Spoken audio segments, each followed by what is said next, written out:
Yung bigla ka nag-crave sa pansit, pero pansit na may ketchup. First time ko talaga tong natikman mga kaputrip. Kaya naman samahan nyo akong kumain at magluto. Gina yan!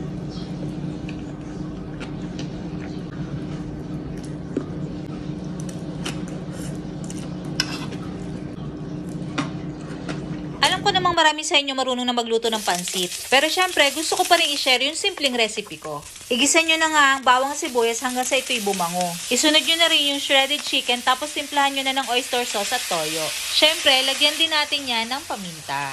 Haluin lamang natin to mabuti at pwede na po natin ilagay ang ating mga gulay. Gusto ko po talaga sa pansit yung maraming gulay. I-half cook lang natin to mga kaputrip kasi ayaw naman nating malabog ang mga gulay natin. Pag okay na po yan, ahunin na po natin at iset aside muna natin. Nagtira lang nga po ako ng konti sa ating pan. Ilagay na rin po natin yung pinaglagaan natin ng manok at mag-add pa po tayo ng tubig. Maglagay na nga rin tayo ng chicken cube at konti pang toyo. Nag-add pa rin ako ng paminta para mas masarap. Hayaan nyo lamang tong kumulo mga kaputrip. Pag kumukulo na nga mga kaputrip, ilagay na natin ang ating bihon or ang ating sotanghon. Imimix lang natin yan mga kaputrip hanggang sa ma-absorb na ng ating sotanghon or bihon ang tubig. Pag na-drain na nga yung sabaw mga kaputrip, ay pwede na yan. Pwede na po nating ibalik yung gulay kanina. At ayan na nga mga kaputrip, luto na po ang ating napakasimpleng pansit bihon gisado. At dahil nga po iba ang cravings ko ngayon, gusto ko namang itry yung pansit na may ketchup. Marami nga po nagsasabi na masarap daw po ang pansit na may ketchup. Kaya naman gusto kong itry. At first time ko itong gagawin mga kaputrip. Tara, kain tayo!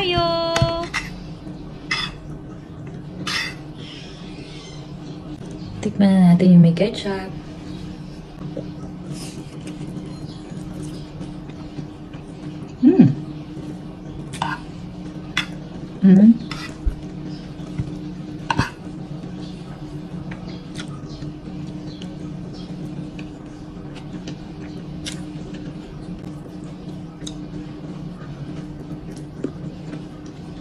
Masarap naman, manamis-namis na maasim-asim. So, kung maglalagay kayo ng ketchup, pwede na kayong hindi maglagay ng kalamansi. Ketchup.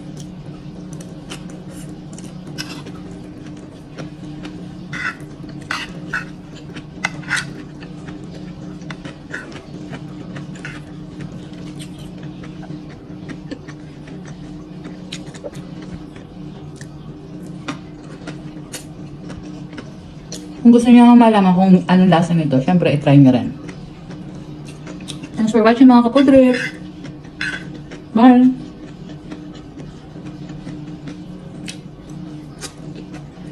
Share nyo na itong video na to para maluto ng iba. Thanks for watching!